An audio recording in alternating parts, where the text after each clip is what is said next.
আসসালামু আলাইকুম। বাংলা সংবাদে আপনাদের সবাইকে স্বাগত জানাচ্ছি। আমি ফিরোজ তোহা। শুরুতেই বিআরবি কেবলস সংবাদ শিরোনাম। বাংলাদেশের সর্বশেষ গুরুত্বপূর্ণ আপডেট সংবাদে আপনাকে স্বাগত। শুরুতেই সংবাদ শিরোনাম, পরে বিস্তারিত। শুরুতেই জানিয়ে দিব, রাষ্ট্রপতি শাহাবুদ্দিনের মালয়েশিয়ায় সেকেন্ড হোম এবং দুবাইতে রয়েছে রেসিডেন্সি।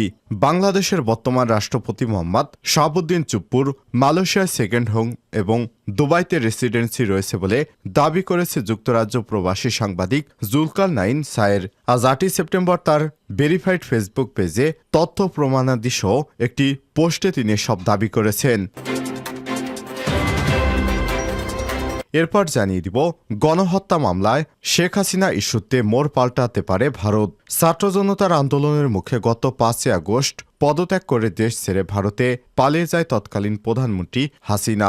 তখন থেকেই প্রতিবেশী দেশটিতে অবস্থান করছেন তিনি। এদিকে তাকে দেশে ফিরে এনে বিচারের কাঠগড়ায় দাঁড় করানোর দাবি ক্রমেই জোরালো হচ্ছে। জানিয়ে দিব, গুম হওয়া ব্যক্তিদের সন্ধানে কমিশন গঠন, গণবিজ্ঞপ্তি জারির সিদ্ধান্ত। গুম হওয়া ব্যক্তিদের সন্ধানে গণবিজ্ঞপ্তি জারির সিদ্ধান্ত নিয়েছে সরকার। এছাড়াও গুমের ঘটনায় তদন্ত করার জন্য 5 সদস্য বিশিষ্ট কমিশন অব ইনকোয়ারি গঠন করা হয়েছে। এদিকে সোমবার পীরগাছায় হরতাল। রংপুরের পীরগাছায় অর্ধদিবস হরতালের ডাক দিয়েছে ব্যবসায়িক সমিতি। রংপুরের পীরগাছা উপজেলায় সোমবার 9 সেপ্টেম্বর অর্ধদিবস হরতালের ডাক দিয়েছে ব্যবসায়িক সমিতি। উপজেলা বিএনপির আহ্বায়ক আমিনুল ইসলাম রাঙার বিরুদ্ধে মিথ্যা মামলা প্রত্যাহারের দাবিতে সোমবার 9 সেপ্টেম্বর ভোর 6টা থেকে দুপুর 1টা পর্যন্ত সর্বাত্মক হরতালের ডাক দেওয়া হয়েছে। এবারে জানাবো, শেখ হাসিনার পায়ের নখ থেকে মাথার চুল পর্যন্ত তিনি একজন খুনি।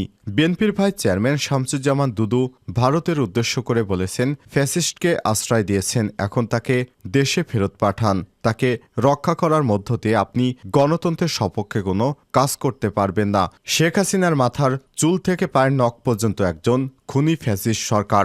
তাকে বিচারের মুখোমুখি করতে হবে। এবং সর্বশেষ জানিয়ে দিব, ভারতের মণিপুরে সাবেক মুখ্যমন্ত্রীর বাড়িতে রকেট হামলা, নিহত 1। নতুন করে আবারও উত্তপ্ত হয়ে উঠেছে ভারতের সেভেন সিস্টার্সের প্রায় 60 কিলোমিটার জায়গা দখলে নিয়েছে চীন। এরই মধ্যে মণিপুরের সাবেক মুখ্যমন্ত্রীর বাড়িতে রকেট হামলা চালিয়েছে এবং নিহত 1। এ অবস্থায় ভারত তাদের নিরাপত্তাজনিত শঙ্কায় রয়েছে।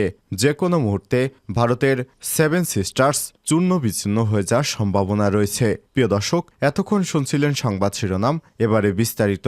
তবে তার আগে বন্ধুরা, অনুরোধ থাকবে সংবাদটিতে একটি লাইক দিন। এই চ্যানেলে আপনি নতুন হয়ে থাকলে আমাদের সংবাদটি দেখতে দেখতে চ্যানেলটি সাবস্ক্রাইব করে রাখুন। কমেন্ট করে আপনার মূল্যবান মতামত জানিয়ে দিন বন্ধুরা, আপনি বিশ্বের কোন দেশ থেকে বা বাংলাদেশের কোন স্থান থেকে আমাদের সংবাদটি দেখছেন এবং শুনছেন।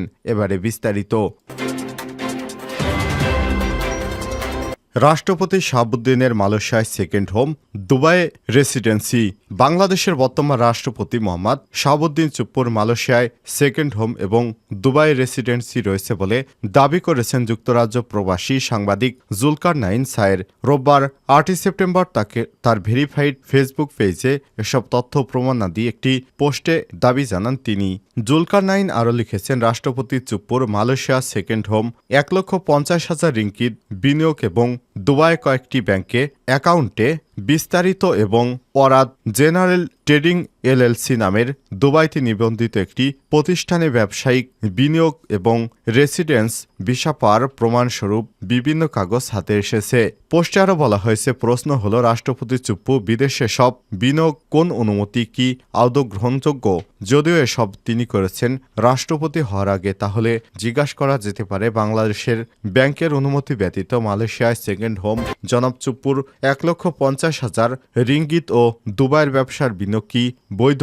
এবং তিনি যদি অনুগত্য মেনে অর্থের বিনিময়ে তৃতীয় একটি দেশের পাসপোর্ট গ্রহণ করে থাকেন, তাহলে কি বাংলাদেশের রাষ্ট্রপতি হিসেবে বহাল থাকা তার পক্ষে সম্ভব হবে? বাংলাদেশ ব্যাংকের সংশ্লিষ্ট বিভাগ জানিয়েছে, মোহাম্মদ শাহাবুদ্দিন চুপ্পুকে কখনোই এত বিপুল পরিমাণ অর্থ বিদেশে নেয়ার অনুমতি দেওয়া হয়নি। উল্লেখ্য, 2023 সালের 24 এপ্রিল বাংলাদেশের 22তম রাষ্ট্রপতি হিসেবে শপথ নেন মোহাম্মদ শাহাবুদ্দিন চুপ্পু। তিনি পেশায় একজন আইনজীবী এবং আওয়ামী লীগের উপদেষ্টা পরিষদের একজন সদস্য। শাহাবুদ্দিন দুর্নীতি দমন কমিশন হিসেবে 2011 থেকে 2016 পর্যন্ত দায়িত্ব পালন করেছেন। এছাড়াও 2006 সালে জেলা এবং দায়রা জজ হিসেবে অবসর নেন। এর আগে 1982 সালে বিসিএস বিচার ক্যাডার সার্ভিসে যোগ দেন এবং 1995 সালে জুডিশিয়াল সার্ভিস অ্যাসোসিয়েশন মহাসচিব হিসেবে নির্বাচিত হন। তাকে 2017 সালে ইসলামী ব্যাংকের স্বতন্ত্র পরিচালক পদেও নিয়োগ দেওয়া হয়েছিল। গণহত্যার মামলা শেখ হাসিনা ইস্যুতে মোড় পাল্টে দিতে পারে ভারত। ছাত্র জনতার আন্দোলনের মুখে গত 5 আগস্ট পদত্যাগ করে দেশ ছেড়ে ভারতে পালিয়ে যান তখনকার প্রধানমন্ত্রী শেখ হাসিনা। তখন থেকেই প্রতিবেশী দেশটিতে অবস্থান করছেন তিনি। এদিকে তাকে দেশে ফিরে এনে বিচারের কাঠগড়ায় দাঁড় করানোর জন্য ক্রমেই জোরালো হচ্ছে। গত 8 আগস্ট শপথ নেয় অন্তর্বর্তীকালীন সরকারের প্রধান উপদেষ্টা ড. মোহাম্মদ ইউনূস বলেছেন, ন্যায় বিচারের স্বার্থে শেখ হাসিনাকে দেশে ফিরে আনা প্রয়োজন। সেই সঙ্গে পররাষ্ট্র উপদেষ্টা মোহাম্মদ তৌহিদ হোসেন বলেছেন, আদালত থেকে নির্দেশনা পেলে তাকে ভারত থেকে ফিরে আনার চেষ্টা করা হবে।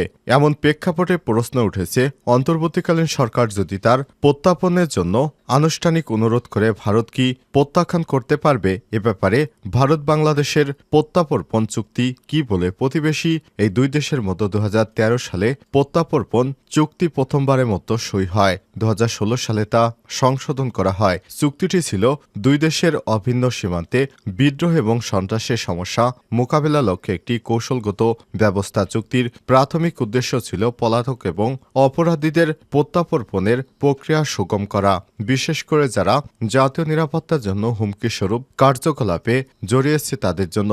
বাংলাদেশের মাটিতে ভারতীয় বিদ্রোহীদের আশ্রয় গ্রহণ এবং ভারতীয় ভূখণ্ডে বাংলাদেশি বিদ্রোহীদের অপরাধমূলক কর্মকাণ্ড মোকাবেলা করার জন্য এক অভিন্ন উদ্যোগ থেকে চুক্তিটি করা হয়েছিল।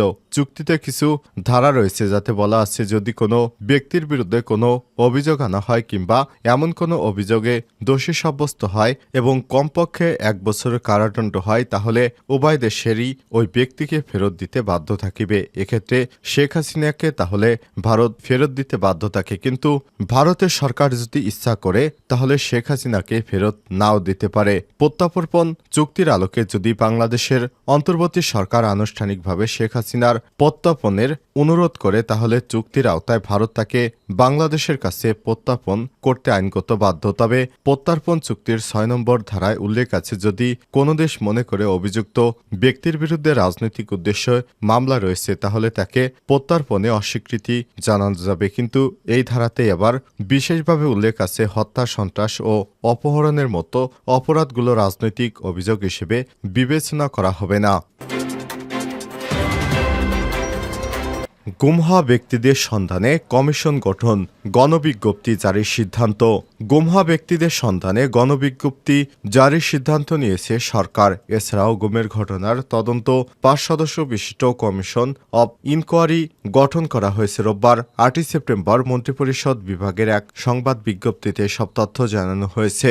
মন্ত্রিপরিষদ বিভাগের উপসচিব তানবীর আহমেদ স্বাক্ষরিত বিজ্ঞপ্তিতে জানানো হয়েছে, আইনশৃঙ্খলা প্রয়োগকারী সংস্থা তথা Bangladesh police, rapid action battalion RAB, border guard of Bangladesh BGB, অপরাধ তদন্ত বিভাগ সিআইডি, বিশেষ শাখা গোয়েন্দা শাখা আনসার ব্যাটালিয়ন, জাতীয় গোয়েন্দা সংস্থা এনএসআই, প্রতিরক্ষা বাহিনী, প্রতিরক্ষা গোয়েন্দা মহাপরিদপ্তর ডিজিএফআই, কোস্টগার্ড, দেশের বিভিন্ন আইন প্রয়োগ এবং বলবৎকারী কোনো সংস্থা কোনো সদস্যের মাধ্যমে জোরপূর্বক গুম হওয়া ব্যক্তিদের সন্ধানের লক্ষ্যে 5 সদস্য বিশিষ্ট কমিশন অব ইনকোয়ারি গঠন করেছে সরকার। রোববার বেলা 11টায় কমিশনের সভাপতি বিচারপতি মইনুল ইসলাম চৌধুরীর সভাপতিত্বে কমিশনের কার্যালয়ে 96 গুলশান অ্যাভিনিউ, ঢাকা প্রথম সভা অনুষ্ঠিত হয়। এতে অন্য সদস্যরা উপস্থিত ছিলেন। মণিপুরের সাবেক মুখ্যমন্ত্রীর বাড়িতে রকেট হামলা নিহত এক। নতুন করে আবারও উত্তপ্ত হয়ে উঠেছে ভারতের 7 সিস্টার্স এর মধ্যে মণিপুর রাজ্য অন্যতম। রাজ্যের সাবেক মুখ্যমন্ত্রীর বাড়িতে 2টি স্থানে রকেট হামলা চালিয়েছে বিদ্রোহীরা। এই ঘটনায় 1 জন নিহত এবং অন্তত 5 জন আহত হয়েছেন। চলমান এই উত্তেজনার মধ্যে শনিবার সব শিক্ষা প্রতিষ্ঠান বন্ধ ঘোষণা করা হয়েছে। শুক্রবার রকেট হামলার পরপরই রাজ্য জুড়ে নিরাপত্তা বাহিনীর অতিরিক্ত সদস্য মোতায়েন করা হয়েছে এবং হামলাকারীদের ধরতে চলছে চিরুনি অভিযান। দ্য টাইমস অফ ইন্ডিয়ার প্রতিবেদনে বলা হয়েছে, গেল কয়েকদিন ধরে কয়েক দফায় ড্রোন ব্যবহার করে হামলা চালিয়ে আসছিল বিদ্রোহীরা। এর মধ্যে গতকাল চলতি বছরে প্রথম রকেট হামলা চালানো হলো। অতীতে এমন রকেট হামলার নজির থাকলেও ভারতের অভ্যন্তরীণ সংঘাতের ইতিহাসে আগে কখনো এত ব্যাপক পরিমাণে ড্রোন হামলা চালানো হয়নি কোনো বিদ্রোহী গোষ্ঠী দ্বারা। মণিপুর পুলিশ জানিয়েছে, শুক্রবার বেলা 3:30টার দিকে স্থানীয়ভাবে তৈরি একটি লাঞ্চার ব্যবহার করে ময়রাং শহরের সাবেক মুখ্যমন্ত্রী মাইরেমবাম কৈরেং সিংয়ের বাড়িতে রকেট হামলা চালানো হয়। রকেটটি সাবেক মুখ্যমন্ত্রীর বাড়িতে সীমানা আঘাত হানে। প্রত্যক্ষদর্শীরা বলছেন, বাড়ি থেকে কয়েক ইঞ্চি দূরে রকেটটি আছড়ে পড়েছে। এই ঘটনার 72 বছর বয়সী কে বারিং সিং নামে এক ব্যক্তি নিহত হয়েছেন। এছাড়াও সাবেক মুখ্যমন্ত্রীর 5 আত্মীয় আহত হয়েছেন। এছাড়া একটি খবরে জানানো হয়েছে, ভারতের চিকেন নেগের প্রায় 60 কিলোমিটার জায়গা দখলে নিয়েছে চীনের সামরিক বাহিনী। অবশেষে ভারতীয় আনন্দবাজার পত্রিকার বরাত দিয়ে সংবাদটি জানানো হয়েছে। এতে শুক্রবার ভোরে বিষ্ণুপুর জেলার লাংলবি গ্রামে আরও রকেট হামলা চালানো হয়। সেখানে হতাহতের কোনো ঘটনা ঘটেনি। এনডিটিভির প্রতিবেদনে বলা হয়েছে, কুকি বিদ্রোহীরা এসব হামলা চালাচ্ছে।